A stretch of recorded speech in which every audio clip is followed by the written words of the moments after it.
Was she in there? Was she in there? Was she in there? Oh my God, yes she was.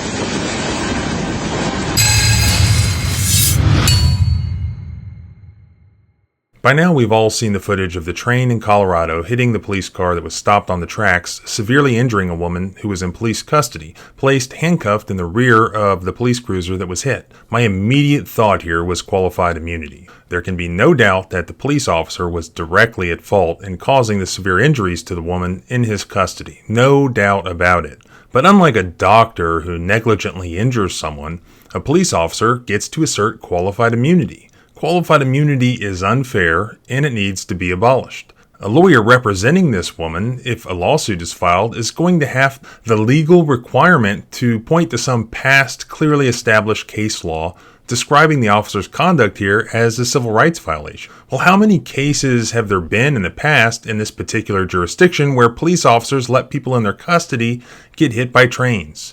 Moreover, as I've explained before, to establish Section 1983 liability, you have to allege intentional conduct, not negligence or just incompetence, some intentional or purposeful conduct. For this reason, when one police officer accidentally shoots their partner, there's generally no liability. I did a video on that one already. So I took a quick look at the case law in the jurisdiction where this train incident happened, which is Colorado, which happens to be in the 10th Circuit Court of Appeals. So that's where you first want to look beyond the Supreme Court for federal civil rights case law. So I have a theory of liability here. First, take a look at some of the new footage that I hadn't seen before from another angle. I think that's important here.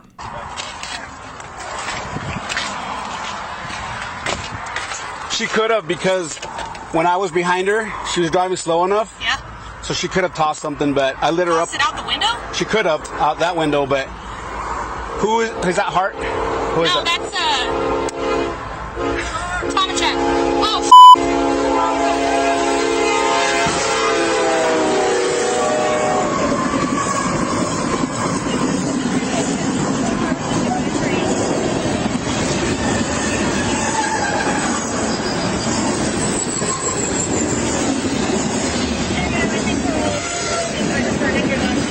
Hey, was she in there? Was she in there? Was she in there? Was she in there? oh my God, yes she was.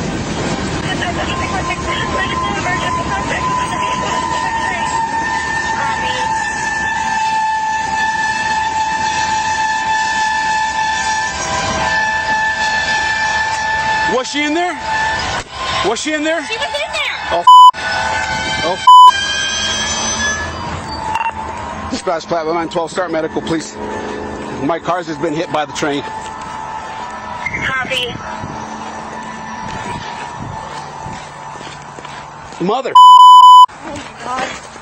Let's go over there. 346 There's a legal doctrine under Section 1983 called the state-created danger theory. Basically, it allows a pathway for a plaintiff to establish Section 1983 liability for a civil rights violation where the government may not have directly or in theory has in fact been adopted in the 10th Circuit. So here's what a plaintiff would have to prove under that theory. One, that the charged state actor created the danger or increased the plaintiff's vulnerability to the danger in some way. Two, the plaintiff was a member of a limited and specially definable group.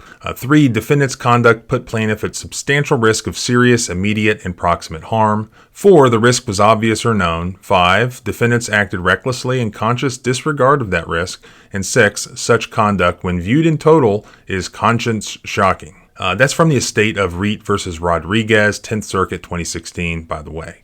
But, so, to defeat qualified immunity, you still have to point to a prior case with a similar fact pattern. Again, a non-exhaustive review of 10th Circuit case law shows that the state-created danger doctrine has in fact been applied many times.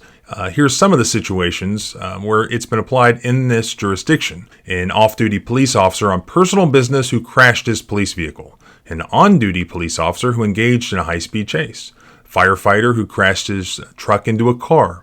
a police officer who caused the death of a bystander by instructing him to help physically subdue a suspect who then shot the civilian, a social worker who removed a child from his mother's home and placed him with his father who killed him, a school official who suspended and sent home a special education student who subsequently killed himself, a state mental health administrator who eliminated a special unit for the criminally insane, causing the transfer of a murderer to the general hospital where he killed his therapist. So, the common theme for liability in all of these 10th Circuit cases under the state-created danger theory is that the victims were unable to care for themselves, or they had limitations imposed on their freedom by state actors. This is very much like the deliberate indifference standard imposed on correctional officers who are entrusted with the care of inmates. So the arrestee here is unable to act herself. She can't get out of the way of the train. Likewise, if a prison catches fire, inmates locked in their cells, they can't get out on their own. I can think of a few other arguments and theories for liability here, but this is really an often overlooked one in my opinion. It sort of popped into my head first. It seems to really match our facts here. Watching the footage establishes without much potential for dispute that the arresting officer here created the danger, that he rendered this victim incapable of helping herself. He put her into harm's way, and the risk here was obvious. You can see the fact that he parked on the train tracks. You can hear the fact that this train is coming. You can actually hear that on his body cam footage. No doubt the evidence would also show that this officer working in this area was aware of the fact that there were indeed trains frequently running down that train track. So if this woman is left with no justice due to qualified immunity, hopefully people will start paying attention. Qualified immunity serves no legitimate purpose. It's the very definition of judicial activism. I'll be watching this one to see what happens. So as always, thanks for watching. You'll find more information in the link below to the blog at thecivilrightslawyer.com. If you want to send me a video, please use the submission link. There'll be one in the description and at the blog. If you want to learn more about these cases, your constitutional rights, please subscribe. Also hit the bell notification so that you don't miss updates. I'll put some of the legal citations here I've discussed in the blog post linked in the description. Please also comment with your thoughts about this. Give me your thoughts about qualified immunity. If you support qualified immunity, then you support this woman being left severely injured with no compensation from the government, who no doubt caused her injuries. How do you defend that? If you want to support the channel, please consider clicking the join button and becoming a channel member or sponsor. Remember, freedom is scary. Deal with it. See you next time.